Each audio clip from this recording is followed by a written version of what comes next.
pertemuan yang ke dua atau ketiga ini ya. Jadi intinya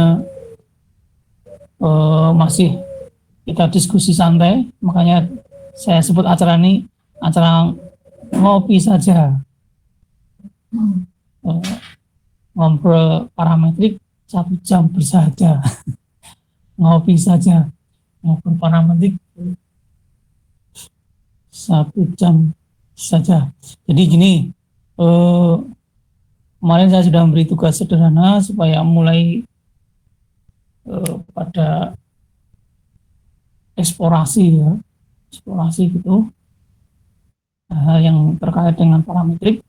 Kalau yang sebelumnya parametrik berbasis apa itu arsitektur Islami, sekarang berbasis parametrik yang awam, yang umum gitu lah, yang umum, berbasis hal yang ke arah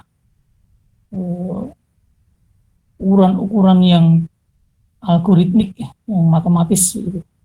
Nah, ini coba saya akan ekspor hasilnya para mahasiswa bergoogle ya di dunia maya. Nanti kita lihat 1, 2, 3, 5, 6, 7. Ada 7, saya tidak tahu kemana ada yang nyusul. Aduh, namanya saya lupa. Apa alamat ilmiahnya nyasar? Alamat ilmiahnya nggak tahu apa, nyasar ke tempat yang lain.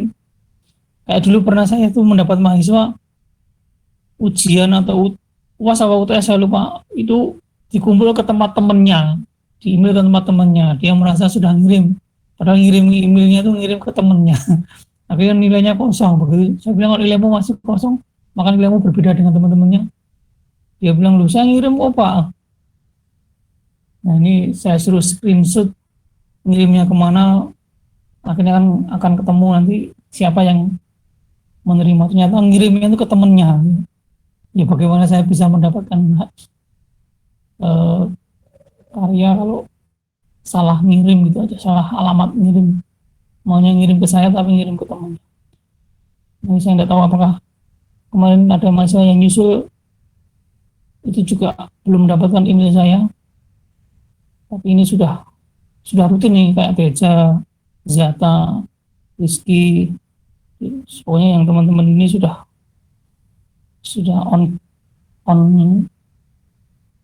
on the right track ya, track yang benar. Hari ini sedianya ada 2 hal. Saya akan memperkenalkan asisten saya yang punya pengalaman mengerjakan proyek tugas akhir melalui software Rhinoceros, itu namanya arsitektur parametrik berbasis software. Karena karyanya rumit, akhirnya menggunakan software Rhino, tapi masih tidak bisa join dulu karena masih ada duka, ada lelayu di rumah neneknya di luar kota, jadi tidak bisa ikut. Nanti minggu depan insya Allah kita lanjut ke temenmu ya, ke kelasmu yang kemarin saya bimbing. Tugas akhirnya membuat karya rancangan yang pakai parametrik. Jadi salah satu parametrik ini nanti di Stupa 5 juga kebetulan bisa menggunakan pendekatan parametrik, makanya nanti mahasiswa seluruh Stupa 5 seluruh parametrik ini kalau bisa kerjakanlah tugas stupamu melalui mata kuliah ini. Jadi satu tugas dipakai untuk 2 mata kuliah. Boleh di podiumnya, boleh di towernya, semuanya pakai parametrik, tidak apa-apa. Tapi kalau ininya hanya towernya saja tidak apa-apa. Karena untuk podium sampai membongkar dalam-dalamnya. Tapi kalau yang power kan tidak diharuskan menemukan tata ruang di dalamnya. Jadi nanti saya beri pemaparan sedikit terkait parametrik di dua gedung yang kemarin saya share itu, gedungnya Mary X sama gedungnya Torso. Jadi dua itu akan kita kupas sedikit supaya menambah cakrawala terkait parametrik berbasis software atau algoritmik.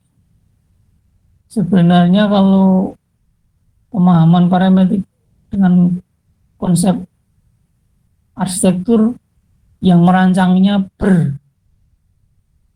bersumber pada parameter dan indikator, itu semuanya sebenarnya sudah parametrik.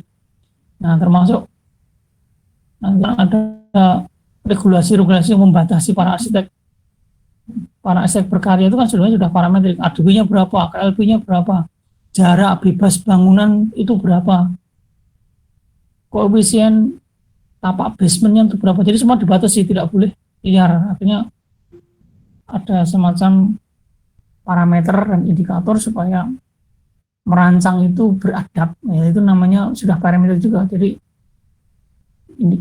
ini saya lebih mengatakan parameter itu tidak boleh latah, tapi biarlah parameter itu ya merancang berdasarkan parameter aja. Parameternya apa ya kita lihat aja nanti. Parameternya berbasis arsitektur Islam, berbasis tambah regulasi, ditambah berbasis hijau dari GPCI, ditambah regulasi dan macam-macam lah pokoknya. Ini artinya arsitek itu banyak parameter dan indikatornya supaya karyanya itu komprehensif terhadap berbagai macam parameter dan indikator. Oke ya, sekarang seperti biasa saya akan membukakan file ya, hasil karya, hasil eksplorasi teman-temanmu. Nanti silakan Rizky, Devi, Teja, Rizky, Devi, Teja, Faiz, Zata, Ria, sama Alfian atau Gibran cerita tentang hasil eksplorasinya. Oke ya, semua denger ya. Jadi sekarang saatnya Rizky dulu. Ya paling 5 menitan, 10 menitan. Terus nanti berganti-ganti. Silakan sekarang saya bukakan filenya Rizky. Untuk cerita terkait eksplorasinya. Apakah Rizky sudah bisa melihat hasil eksplorasinya? Sudah, Pak. Oke, Riz, silakan Riz. Kamu ceritakan hasil eksplorasimu. Kenapa ini kamu sebut sebagai arsitektur berparametrik? Ya, jadi saya ambil bangunan Galaxy Soho. Arsiteknya yaitu punya Zahadid, lokasinya di Beijing, Tiongkok. Terus gaya arsitekturnya yaitu pasca modern. Fungsi bangunannya yaitu sebagai pertokoan, kantor, dan fasilitas hiburan. Kemarin saya baca tapi lupa pembagian per lantainya itu, Pak, tentang itu pertokoan, kantor, fasilitas hiburan. Terus tahun dibangunnya itu mulai dari 2009 selesai pada tahun 2012. Terus menurut saya ini bangunan Galaxy Soho termasuk karya arsitektur parametrik karena menerapkan bentuk geometri dan memiliki unsur-unsur dasar arsitektur berupa bidang dan volume serta menggunakan komposisi desain seperti irama. Gitu, Pak. Ya.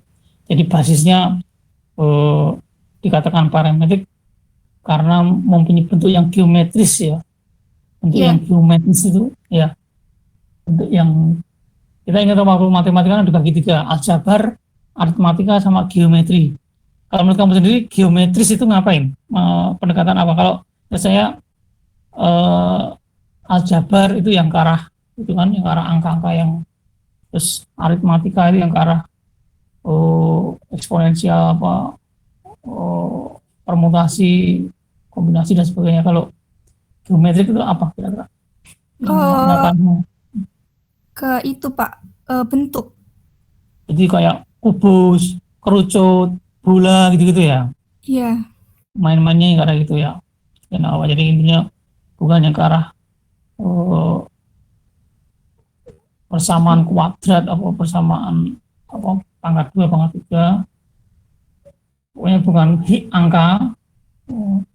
Algebra itu apa sih? Algebra, aritmetik. Ya memang kesannya gitu, matematika itu kayak ada alurnya gitu. Alur yang geometris itu berarti yang ke arah titik, ruang dan bidang, apa titik, bidang dan ruang. Jadi ke arah dimensi gitu ya, dimensi 1 berarti titik, dimensi 2 berarti bidang, titik dan garis itu ya, jadi 1 dimensi. Dimensi 2 itu berarti sudah bidang, ada panjang ada lebar. Dimensi 3 itu berarti sudah ruang, ada panjang lebar dan tinggi. Itu geometris, itu pemahamannya memang gitu, geometris. Itu nanti saya juga kupas lagi karena sudah pelajaran SMA itu, tahu-tahu sudah doktor lupa lagi apa itu maksudnya, filsafatnya aljabar atau algebra, aritmatik dan geometris. Kalau mengenai kegunaannya ini diberi atau fungsinya diberi info sebagai pertokoan ya. Jadi medius, jadi ada office, ada pertokoan dan ada hiburan atau amusement ya. Ini persis ada kayak karya seperti ini di kampusnya Mall itu apa namanya ya, UP apa ya, lupa saya, punya kepompong gitu ya, kayak kepompong gitu. Jadi desainnya juga menggunakan pendekatan morfologi ya, metafor kayak kepompong gitu lah. Oke ya, Zaha Hadid itu kalau salah meninggal tahun berapa ya? Saya baru saja kok. Ya, dia meninggal baru saja, tapi karya-karyanya memang sudah global, di benua manapun ada. Oke, ini kunci yang pertama, punyanya eksplorasinya Rizky itu parametrik karena geometris, punya basisnya begitu. Oke, berikutnya punyanya Devi. Devi, bisa mendengar suara saya? Bisa, Pak. Ya udah, kamu ceritakan, Dev. Jadi iya gimana? Dibacanya apa nih, Gimana? Gimana, Pak? Dibacanya ini apa gedung ini? Lebih harmoni. Harmoni. Apil Agak harmoni sulit ya. biasa, Pak. Iya, kita lihat nih. Bahasanya tuh 5 konsonan bareng loh tuh. L, B, E, H ya kan? 4 ya. Kamu bacanya apa coba? Apil harmoni biasa, Pak. Oke ya, L harmoni. Oh ya. Yang LBP-nya juga ada yang up, disingkat up bisa. Plus PHI-nya pil gitu. Pil harmoni. Biasanya sebutannya kalau saya lihat di YouTube sama di jurnal-jurnal yang saya baca tuh manggilnya LP biasa. Oh, LP gitu aja. Iya. Oke, saya baru kenal. Silakan kamu cerita. Asik ini gedungnya bergoyang-goyang. Jadi kemarin saya lihat dari materi di YouTube tuh katanya arsitektur parametrik udah melalui beberapa evolusi seperti Voltism, Blobism, Swarmism, sama Tektonism. Nah, menurut saya itu L-pil harmoni ini masuk ke dalam bentuk evolusi tektonisme. Karena dari bentuk L-pil harmoni ini sendiri yang seperti gelombang air dikarenakan view perairan lebih dominan. Jadi saat orang-orang ke sana tuh bisa langsung tahu, oh so this is architecture, di mana you are on water, so then you make a wave. Jadi bentuk gelombang-gelombang air seperti itu, Pak. Terus juga dari dalam ruangannya juga ini kan gedung pertunjukan. Jadi Di tepi sungai, di tepi sungai gitu ya? iya, hampir Oke, mirip sip. seperti tepian air gitu Pak, kawasan tepian air. Oke. Nah, jadi bangunan ini kan gedung pertunjukan. Jadi teknik sama materialnya dalam parameter yang mereka desain kayak seperti di slide kedua itu ada kayak dari dinding-dinding buat audio itu Pak, yang Yang ini ya? dinding akustik di kayu yang slide ketiga. Dinding akustiknya dari kayu, terus juga benar-benar audionya itu bisa menampung sampai 10.000 orang. Jadi dari luar tetap nggak kelihatan berisik seperti itu Pak. Jadi ini gedung ini fungsinya opera ya, semacam untuk opera. Iya. Fungsi utamanya untuk gedung pertunjukan. Pertunjukan. Jenis pertunjukannya musik yang kelas orkestra gitu ya. Iya. Coba ini mahasiswa kalau membuat seperti ini, wah kalau nggak pakai software ya bercanda sih. Iya, makanya itu arsitektur parametrik sendiri waktu saya baca kan juga sangat berhubungan sama digital gitu Pak. Software digital. Oke. Ini saya malah nanya ini. Sebenarnya kita tuh dikasih fasilitas zaman saya sendiri tuh pernah dikasih amanah menjadi ketua lab CATIA Computer Aided Three Dimensional Application Interaktif. Jadi saya ingat komputer itu yang di CATIA yang di lantai 3 ya, lantainya lantai 3 deh, gedung H lantai 3 itu di enter ya, lab itu di enter di atas ya, lantai 3 itu di bawah di lantai 1 di labnya mesin itu namanya lab CNC itu connect loh deh. Jadi artinya maksudnya umpamanya kalau membuat maket dengan mode yang kecil saja itu ya, kalau ini sebenarnya bukan maket lagi, sebenarnya kita waktu itu membuat mur baut gitu ya, mur baut ukuran berapa, bentuknya kayak apa, digambar di CATIA, kemudian hasilnya sudah diuji dan sebagainya, terus di enter kayak kita sudah selesai, kita enter, sudah selesai, kita langsung lari ke bawah nunggu hasilnya tadi jadi persis apa yang digambar di atas. Jadi lab kita sebenarnya sudah mampu seperti itu aja tahun 2000-an. Jadi saya pernah mengetuai lab CATIA, saya praktekkan itu bahwa kita sudah punya kemampuan seperti itu ya. Umpamanya kita tahu kalau gedung ya bisa lelucon juga sama waktu itu orang yang namanya Pak Prof. Eko Budiarjo gitu mengunjungi kita sebagai visitor. Visitor itu orang yang mau menilai apakah kita kampusnya itu layak dapat akreditasi, disamakan. Dulu kan namanya masih kuno, tidak ABC, tapi dulu terdaftar, disamakan, itu pokoknya masih awal-awal itu. Nah, ketika mengunjungi lab saya bilang ini lab plug and play, artinya kalau kita plug di bawah play terus jadi benda yang kita inginkan. Wah ya luar biasa buat dibuktikan.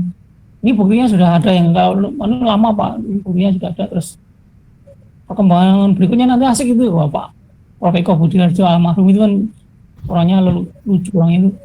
Bu nanti kalau bisa gedung di enter langsung jadi. Ini tapi gitu.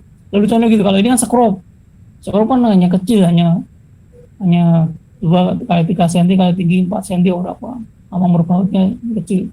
Bagaimana gedungnya sampai kita mau proyek skyscraper itu, skyscraper kan sampai 150 meter.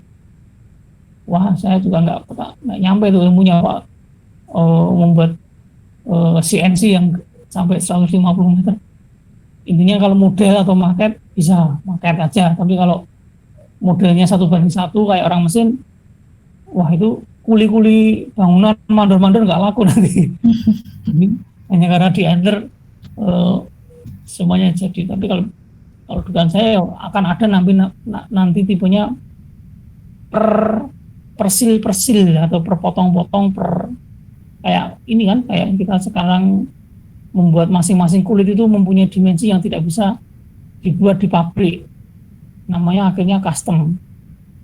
Maunya kamu punya tadi yang gelombang sungai LB yang di sebelahnya diulang di gedungnya, ini kan sungai LB di sebelahnya ini ya, ini kan ini sungainya. Nah, dia ingin mengulang wave atau gelombang itu, akhirnya ini kayak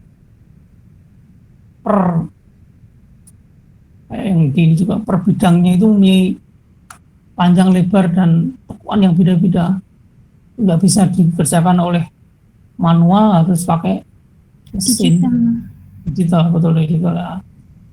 Kemampuan digital ini lah yang akhirnya terkenal dengan parametrik. Ya masuk akal. Jadi kamu kalau tadi meski bentuknya geometris, kalau ini bisa dikatakan materialnya tidak bisa buat manusia, tapi bisa digambar. Gimana Pak? Bisa didesain tapi nggak bisa dibuat oleh manusia. Pokoknya tukang itu kalau dikasih ini pecanda sih. Butuh bantuan mesin gitu Pak. Ya nggak bisa membuat belengguan yang kayak gitu. Ya kalau dikasih, apalagi tukang yang punya otodidak ya, setaunya dulu dari dulu ngelepo, taunya dari dulu ya foto 5, 11, 22 kayak gitu tuh, dikasih kayak gini mending wah mumet kali ya kampung. Jadi model-model yang bentuk-bentuk yang tak pernah sama ya, tak pernah sama, dia repetitif tapi berbeda skala gitu ya.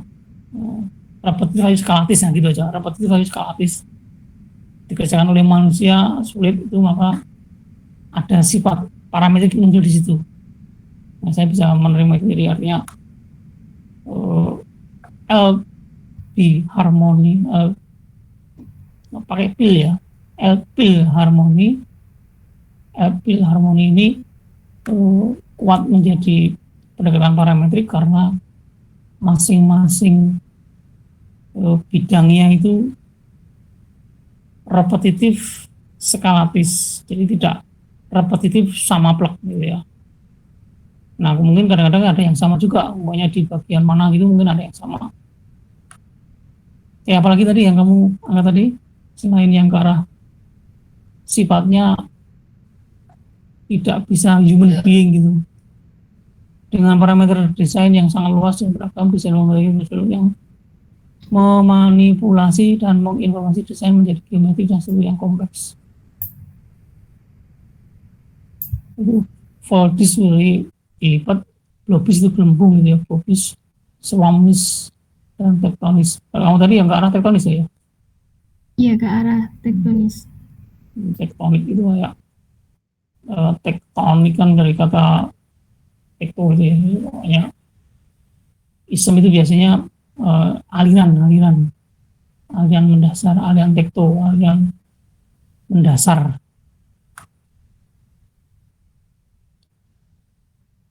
Ini karya ada di Sungai LB itu di mana, Devi? Di negeri mana, Dev? Jerman apa Inggris? Adanya di Jerman, Pak. Jerman ya. Ini arsiteknya Herzog and Romer. Kalau Anda tahu ya, ini kita lihat nih. Mereka itu yang orang asing itu arsitek itu bukan kayak harus PT, harus CV gitu, cukup namanya dia saja. Pokoknya kayak Norman Foster Associate, kayak ini ya, J.Q. and Pierre Dunn, pokoknya nyadan dia dan anaknya gitu ya, Frank Lloyd Wright Junior. Intinya ada nama dan temennya gitu. Confederation Fox itu 3 orang, Brennan Birgomen juga 3 orang gabung di situ. Pokoknya biasanya orang-orang asing itu kalau mempunyai perusahaan itu cukup namanya saja, tidak perlu pakai PT, tidak perlu dan Indonesia lagi mau zoom lagi. Dulu pernah tapi sekarang musnah, terus mau ada lagi karena undang-undang arsitek mengatakan tidak perlu lagi PT dan CV. Undang-undang arsitek itu cukup STRA dan lisensi, sudah cukup. Jadi tidak perlu lagi harus mempunyai perusahaan yang besar yang sangat mahal ininya, modalnya. Sip, ini Devi sudah menambah satu perbendaraan. Kalau tadi geometris, kalau Devi tektonis, tektonisme atau pokoknya tidak berulang yang sama. Oke, masih Devi. Berikutnya adalah Teja. Mbak kebetulan Teja sama nih. Teja, kebetulan kamu sama nih, hasil eksplorasimu dengan Rizky sama. Tapi apa kalau kamu ada ide-ide apa? Silakan Teja.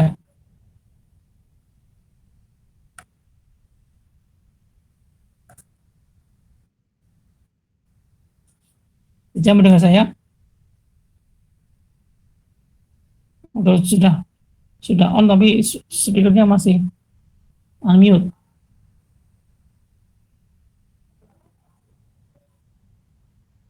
Belum join. Ya udah kalau gitu ya nanti dilanjut aja. Tapi Teja kebetulan yang digali seide dengan Rizky. Padahal Teja itu saya di Serang, di Banten sana.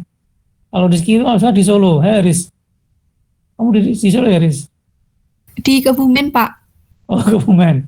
Jadi ini satunya Laut Jawa, satunya Samudra India.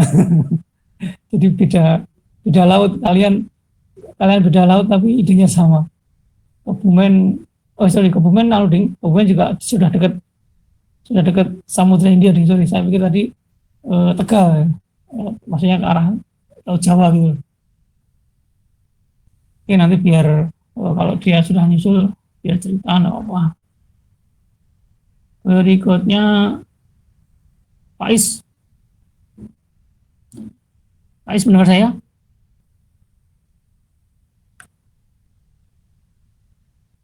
Faiz bisa mendengar? Halo, dengar Pak. Oh, oke, yo Faiz, kalau kamu ceritakan stasiunmu, kenapa ini disebut sebagai arsitektur parametrik kan? Is. Ini saya ngambil namanya Leeds Guillemans Railway Station, letaknya di kota Leeds, Belgia. Stasiun ini kan sebelumnya bentuknya nggak seperti ini. Ini masuk renovasi kedua yang diarsiteki sama namanya Santiago Calatrava Valls. Parametrik pada bangunan ini kan terletak pada atap utamanya ini yang bentuknya cuma satu gelombang segitiga, atau bisa dikatakan yang segitiga itu apa Pak, yang di matematika itu? Ya, Pitagoras. Ya, Pitagoras. Ini di atap utamanya. Terus kan ini masih bergelombang di depannya itu masih ada lagi, tapi saya lupa masukin Pak, di tempat apa kereta berhenti itu. Oke, jadi ini dulu pernah ada stasiun lama mungkin ya, stasiunnya sudah jadul. tahun 1800 Pak. Oh ya, benar kan kayak di Jawa ya. Stasiun yang tertua di Indonesia juga ada di Solo sini, namanya stasiun Solo ya, stasiun Solo. Terus kemudian ada stasiun Tanggung, dan akhirnya ada stasiun, ini stasiun yang ada di Belgia. Ini berarti para peserta mahasiswa Stupa 5 dengan tiba-tiba bintang lebar dengan pendekatan parametrik juga ayo kan, kelihatan kayaknya ini sebenarnya pas nih, pendekatan parametrik menggunakan bintang lebar juga siap. Panjangnya 200 meter ya, maka memiliki panjang 200 meter, panjang ya, bukan bentang ya. Panjang dan ketinggian 35 meter di atas tanah, jadi tingginya. Mungkin maksudnya juga Pak, ini ya enggak juga, enggak harus bentangnya sih mungkin tidak sebesar itu. Ya, jadi intinya gedung ini kita lihat menggunakan pola lengkung, masing-masing lengkung tidak ada yang sama antara R1, R2, R3 sampai R yang kesekian, tidak ada yang sama semua. Ini tidak bisa dengan human being atau human made kecuali dengan software ya. Nah sekarang kesimpulannya apa, Pak Is? Dari stasiun ini bisa dikatakan parametrik karena apa? Karena buntanya yang lebar, apa bentuk lengkungnya yang tidak sama semua, atau apa? Karena bentuk lengkungnya Pak, bentuk lengkung di bangunan tengahnya, terus bentuk lengkung di bagian samping atau pintu masuknya itu kan juga beda Pak melengkungnya. Dia menggunakan material baja, kaca, dan beton, iya kan? Ya. Jadi sebenarnya kalau mengenai material bisa dikatakan material yang sudah kita kenal ya, tidak semuanya komposit ya, komposit. Jadi pokoknya aluminium dengan baja seperti galvalum yang pokoknya dia material-material yang kita sudah kenal. Cuman ketika mendesain dia tidak ada yang sama juga, yang sama ya, akhirnya harus menggunakan software. Masing-masing bidang ini akhirnya dipindahkan ke kayak mal gitu ya, buat mal terus gabung-gabungkan dan sebagainya. Dia saran saya memang mumpung ini kalian lagi mendapatkan juga bentang lebar, selain di towernya yang biasa sudah kita kenal dengan pendekatan parametrik, bentang lebarnya juga berparametrik juga ayo. Saya juga ngambil stupa 5? Enggak Pak, saya enggak ngambil stupa 5. Sudah lulus ya? Ya stupa 3 Masian. Oh, stupa 3, oke. Berarti ini mencicil ya, sudah mencicil mata kuliah pilihan ya? Iya, buat tambah pengalaman juga. Oke, enggak apa. Next, berarti makasih Faiz sudah mengeksplor tentang gedung stasiun yang lama menjadi baru. Aqua Tower Chicago, miliknya Zata. Lihat, setengah ceritakan. Sekarang tower nih. Ini apa juga towernya masuk kategori skyscraper, mana kita dengarkan. Zata, bisa mendengar suara saya?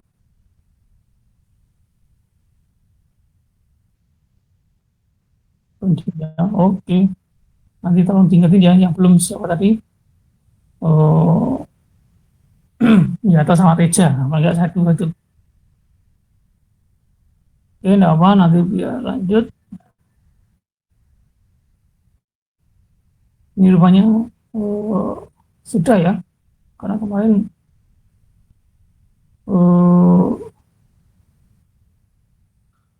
itu 2 Gibran belum ya?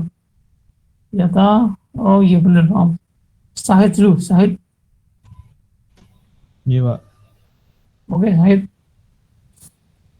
Syahid ini, kemudian proyek ini juga kemarin kita single sedikit tuh, punyanya Axel dari X itu ya, dari X. Silakan kalau gitu Anda ceritakan gimana? Oke.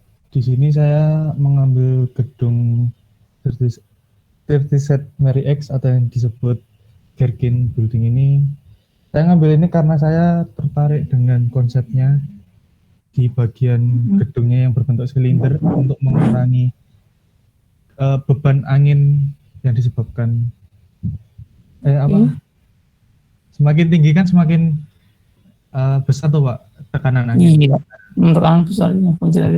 Kamu juga ngambil stupa 5 nih. Gimana Pak? Kamu juga ngambil stupa 5 nih, Syahid? Iya. Oke ya. Ini kan buktinya kemarin yang saya cerita itu kan, kalau juga beban angin di lantai ini udah, beban angin di lantai atas itu besar sekali. Syukur-syukur ya kalau yang pernah ngalami beban yang lain selain angin itu ada lagi beban puntir ya, pernah kan di tornado di Amerika itu kan skalanya sampai 5 tuh tornado itu. Terus pernah juga ketika saya di Arab itu namanya beban badai pasir, waduh ngeri juga. Jadi mata itu sangat pedih ketika tiba-tiba kena badai pasir itu, karena tidak hanya mundur tapi juga menekan itu.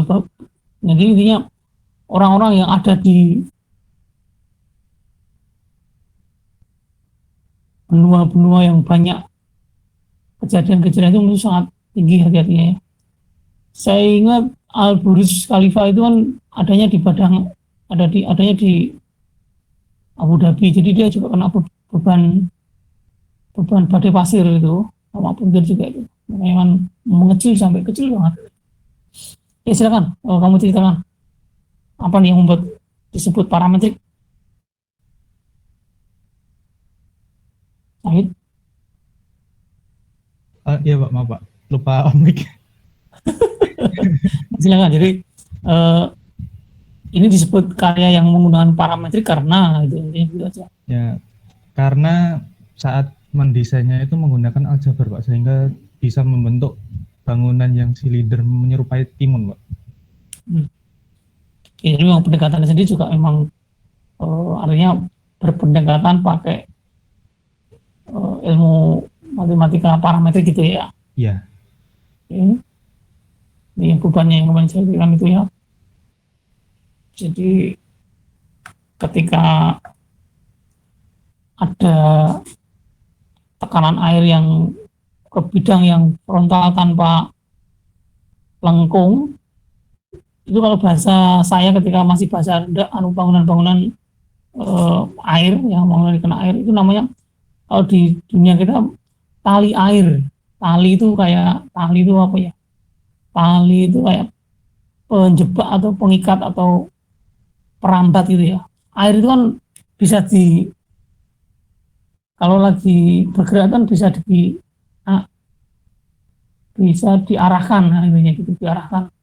Makanya orang-orang yang membuat atap itu sering dikasih janggut atau list itu dikasih janggut supaya airnya tidak kemana-mana tapi jatuhnya di janggut. Ini juga gitu, anginnya itu juga dikasih tali, namanya sekarang tali angin. Kalau bahasa kawan kamu kayak tali angin. Akhirnya kalau seperti ini kan seperti kayak bendanya terus-terusan dihajar oleh angin terus. Dan pandangan saya memang biasanya kalau melawan alam itu tidak pernah awet. Tapi kalau ini ada ya masuk nih. Tapi kalau ada pengalir atau penjebak kemudian diarahkan, itu yang bagus seperti ini memang logis sekali. Angin dikasih rel, kemudian dia melalui rel itu kemudian pergi lagi. Jadi tadi kalau yang mengenai sampai tumpul bendanya granit atau mungkin batu yang man-made ya, atau pabrikan atau homogeneous style, kan macam-macam benda itu, atau malah kaca atau apa gitu.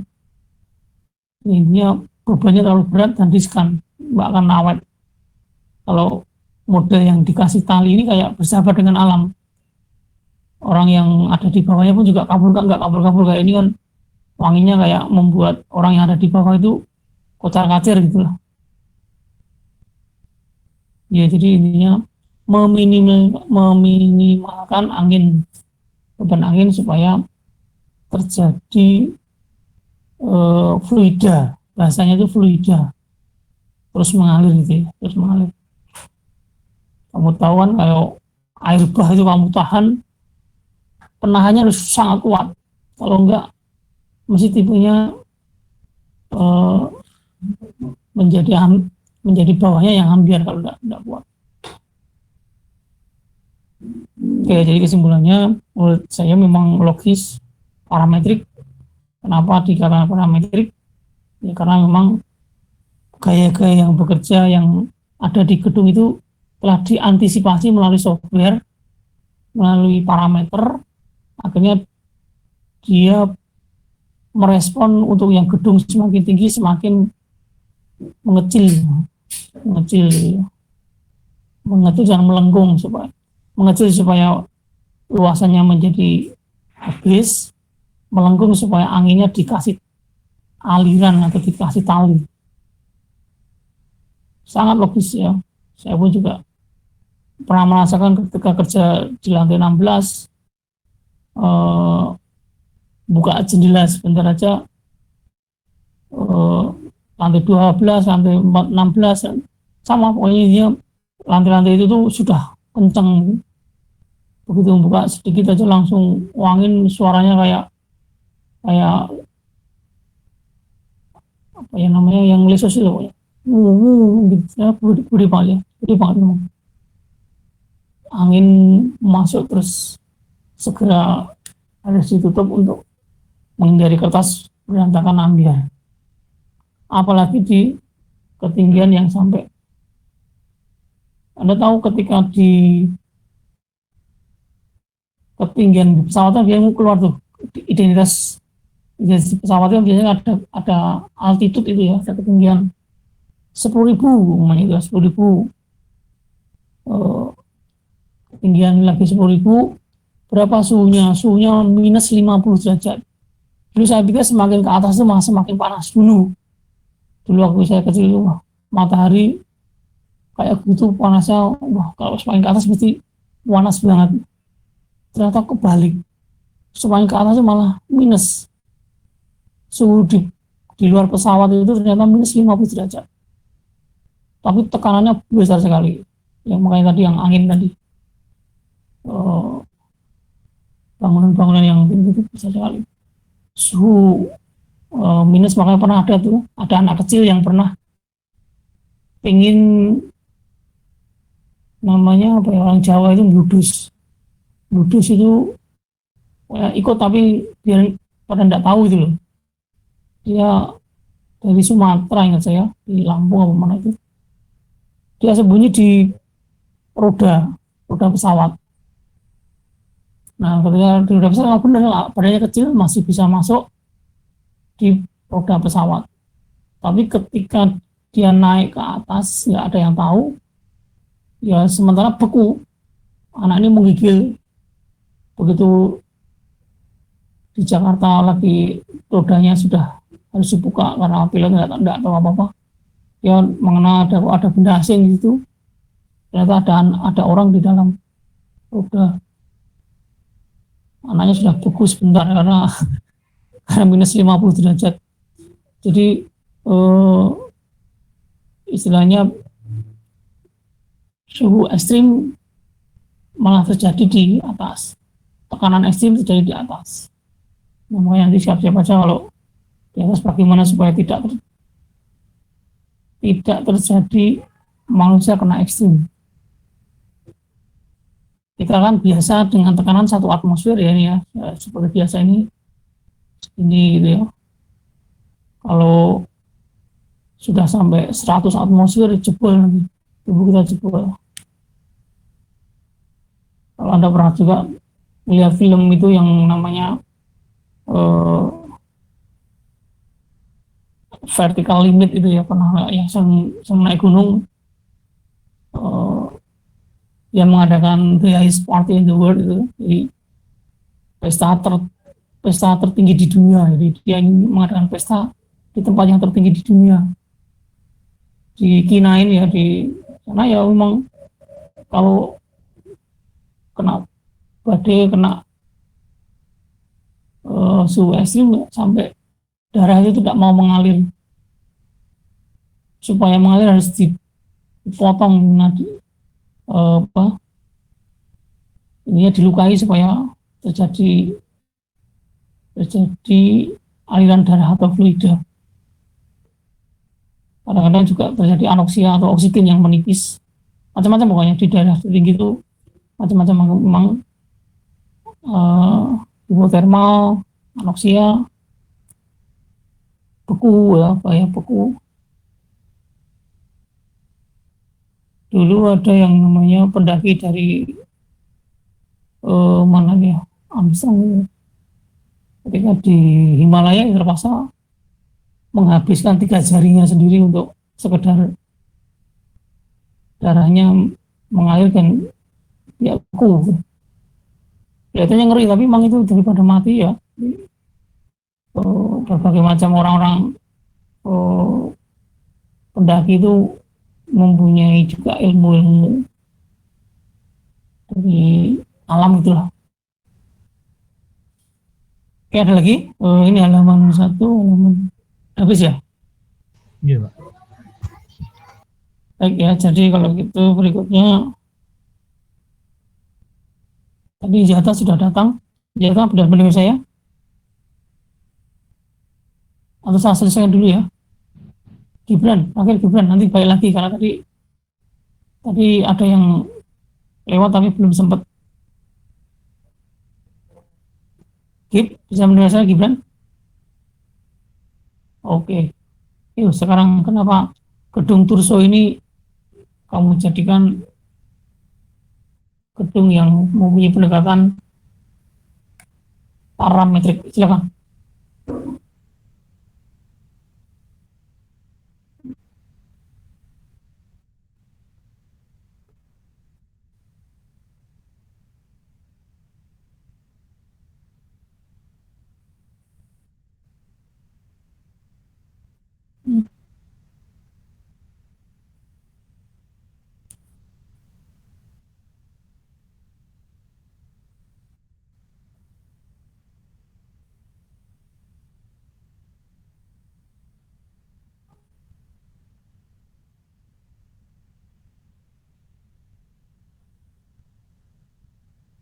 Hmm.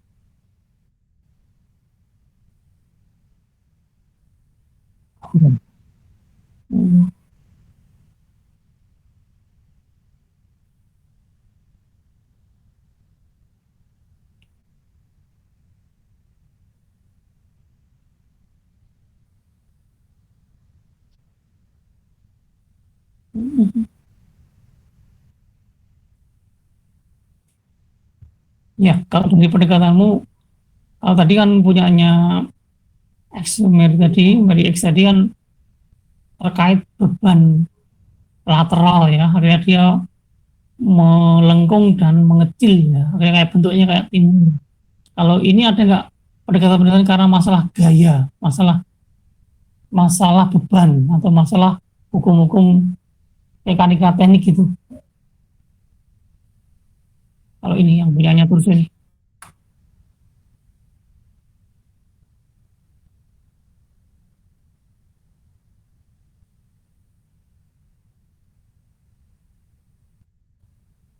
Kayaknya ya, memang belum ada pendekatan itu mungkin ya. Maksudnya bentuk, kalau yang di Mary X tadi kan bentuknya begitu tuh karena ada beban angin gitu kan. Nah kalau yang ini dipuntir tuh apa karena ada beban gempa atau beban twister apa? Twister itu beban angin lesus itu, angin lesus. Kan siapa tahu ada di negeri ini, di mana nih Torso ini?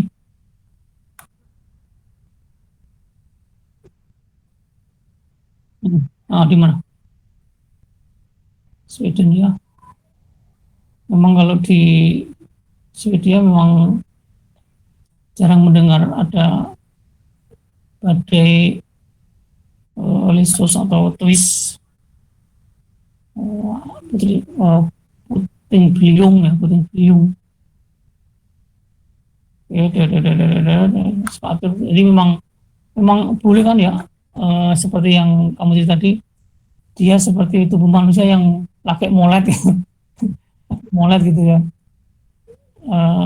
Tidak berdasarkan gaya, tapi dia berdasarkan bentuk. Kalau manusia molet gitu lah intinya gitu. Jadi alasannya apa? Ya alasannya art itu aja kan. Memang di sana boleh orang-orang asing itu memang pendekatan dengan bentuk itu berdasarkan seni itu boleh. Kalau tadi punyanya Mary X tadi berdasarkan engineering atau argumen mekanika teknik gitulah ya.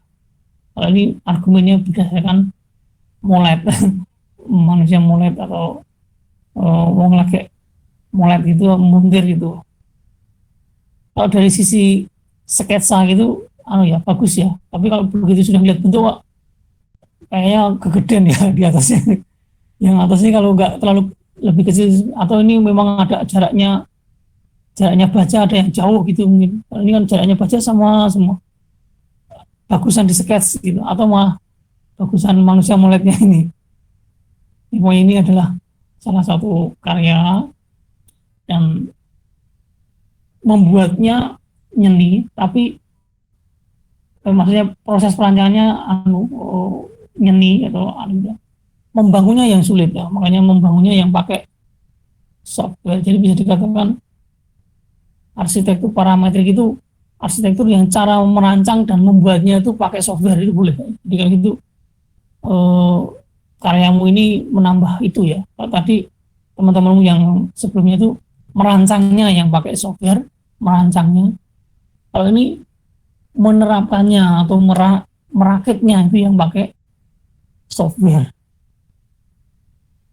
Jadi tambahnya mungkin itu bisa jadi kayak ada tambahan tadi yang ada dari mulai geometri, kemudian ada yang pendekatan karena masing-masing bentuk tidak sama tetapi punya proporsi yang sama. Terus tadi punyanya Gibran dari yang ke arah rancangannya menggunakan software, terus beban rancangannya berbasis teknologi. Nah sekarang membangunnya berbasis software. Punyamu pembahasan begitu. Jadi kita memang hasil parameter itu kita kayak sedang digali satu persatu, akhirnya ketemu nanti kata-kata yang pas yang membuat kita tambah ilmu. Gibran yang terakhir, karena masih ada dua, mungkin masih ada waktu sedikit, 5 menit apa. Jata, kamu masih dengar Jata? Iya Pak, dengar Pak. Jata, ini kamu tadi belum ingin ini punyamu ini kan? Jata. The Aqua Tower. Oh iya, silakan. Ada Aqua Tower terletak di Chicago yang desain oleh Studio Gang. Ini memiliki 82 lantai. Siapa yang desain? Ketinggian. Apa Pak? Yang mendesain siapa? Yang mendesain Studio Gang. Oh, Studio Gang. Terus? Dengan 82 lantai, mencapai ketinggian 876 kaki. Menggabungkan hotel, kantor, apartemen sewa, kondominium, dan parkir bersama dengan salah satu atap hijau terbesar di Chicago. Aqua ini memfasilitasi hubungan yang kuat antar orang-orang dan kota.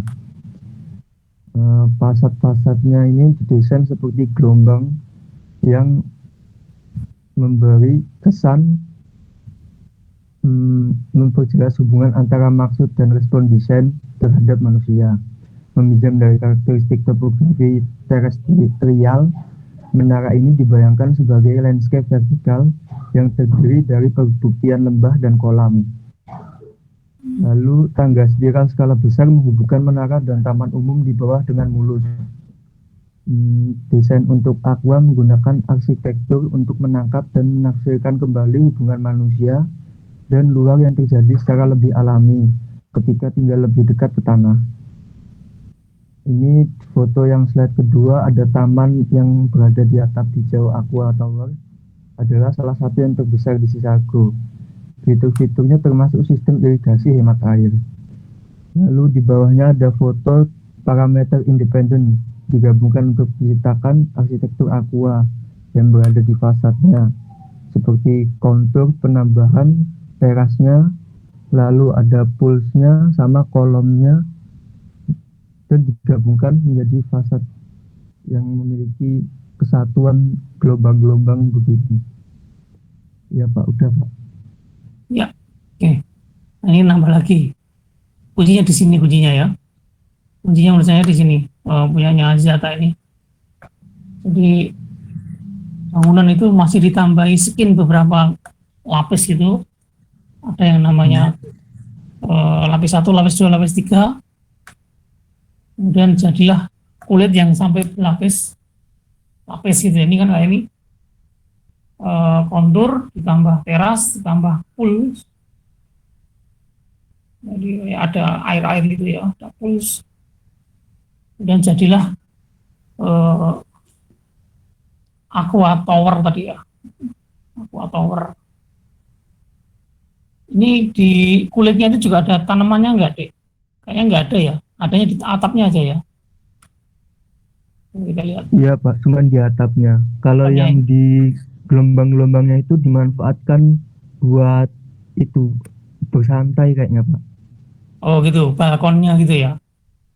Jadi semacam, coba tadi kayaknya yang ini kan masih bukan, yang kayak lurik-lurik. Yang ini kan yang ulir-ulir ini kan ya. Iya Pak. Oke, jadi memang didesain tidak ada tanamannya, tapi ada bukaannya. Memang kayak di Singapura itu yang kampusnya NUS, National University of Singapore, itu pas saya ke sana tuh arsitek juga mengatakan kulitnya gedung-gedung tinggi di sana tuh sampai dilapis 3 supaya kalau dibuka begini, dibuka gini itu masih nanti harus dibelokkan, habis dibelokkan lagi, jadi sampai 3 kali lapis.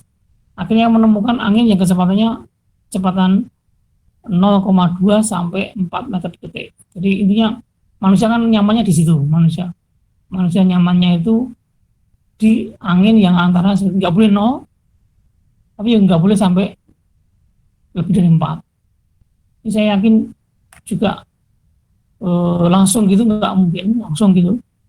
Mesti ada di detailnya, mesti ada di, nggak mungkin ini ya, ini. Jadi mesti dibelokkan lagi, sampai akhirnya masuk ke ruang-ruang itu tidak terlalu tinggi kecepatannya.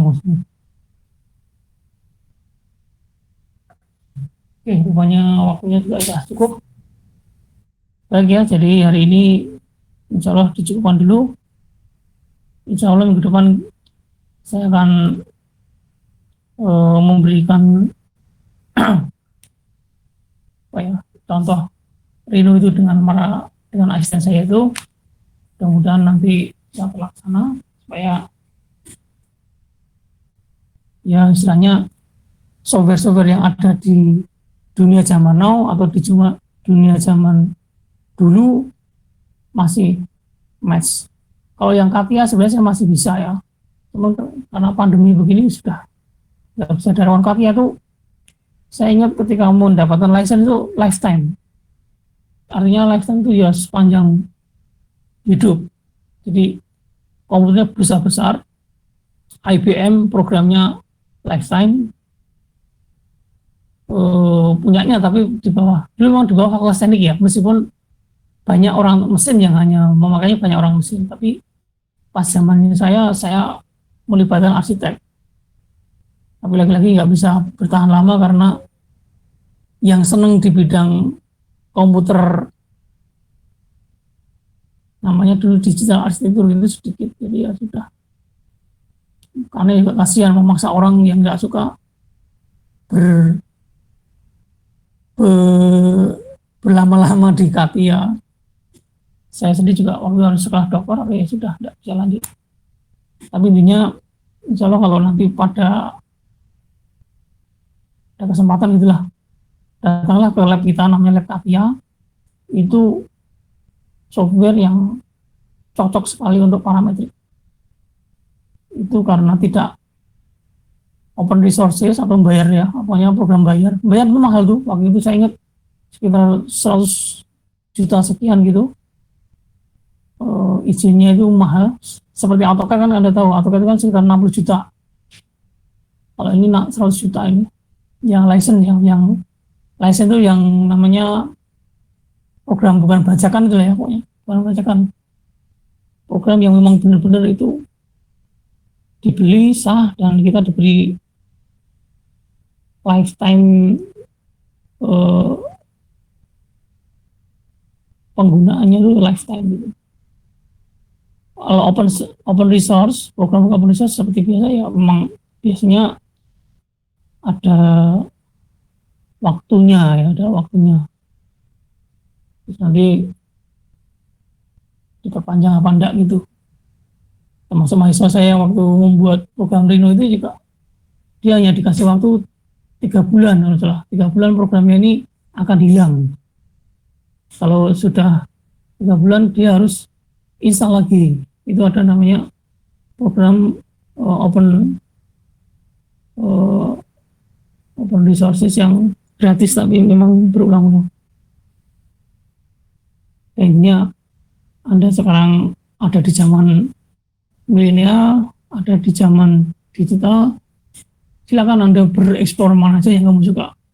Yang mode jadul kayak Katia, 3D Studio Max, mungkin ada yang namanya